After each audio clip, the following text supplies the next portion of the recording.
Hello, welcome back to Sharmistha's lifestyle channel. আর আমি শর্মিষ্ঠা। আজকের ভিডিও দেখো, আমাদের কলেজে একদিন লুচি পার্টি হয়েছিল। সেই লুচি পার্টির জন্য সবাইকে বলেছিল যে যেমন পারো লুচি বানিয়ে নিয়ে এসো। তো লুচির সাথে সাথে কেউ কেউ পরোটাও বানিয়ে নিয়ে এসছে। আর ঘুগনি মাটন না সরি চিকেনের দিয়ে ঘুগনি বানানো হয়েছিল। ও একজনকে দেওয়া হয়েছিল যে সে ঘুগনি বানাবে। আর বাদ বাকি যা যা দেখছো সব মিষ্টিগুলো কিনে আনা হয়েছে। আর এইভাবে আমাদের হয়েছে লুচি পার্টি। আর সবাই বাড়ি থেকে লুচি বানিয়ে নিয়ে এসেছে। আর পরোটা যেগুলো বানিয়েছিল সেগুলো বেশ ভালোই টেস্টি হয়েছিল। তো আমিও লুচি বানিয়ে নিয়ে গেছিলাম, অনেকেই লুচি বানিয়ে নিয়ে গেছে। আর আমার সেদিনকে ভেজ ছিল, সেই জন্য আমি একটা ভেজ চানা মশলা বানিয়ে নিয়ে গেছিলাম। এটাও খেতে বেশ ভালোই লাগছিল। সবাই মিলে খুব মজা করেছি, আনন্দ করেছি এই লুচি খাওয়া নিয়ে। স্যারদেরও দেওয়া হয়েছিল, খুব আনন্দ হয়েছে। আর আমাদের কলেজে মাঝে মাঝেই এরকম আমাদের খাওয়া দাওয়া হতো।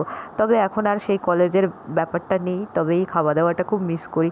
দেখলাম হঠাৎ করে মোবাইল স্ক্রল করতে করতে এই ভিডিওটা রয়ে গেছে, ছাড়াই হয়নি, সেই জন্য তোমাদের দেখিয়ে দিলাম। আর এখানে একটা খুব সুন্দর চাটনি বানানো হয়েছিল, ধনেপাতার চাটনি, কাঁচা লঙ্কা দিয়ে নেওয়া বানিয়ে এনেছিল।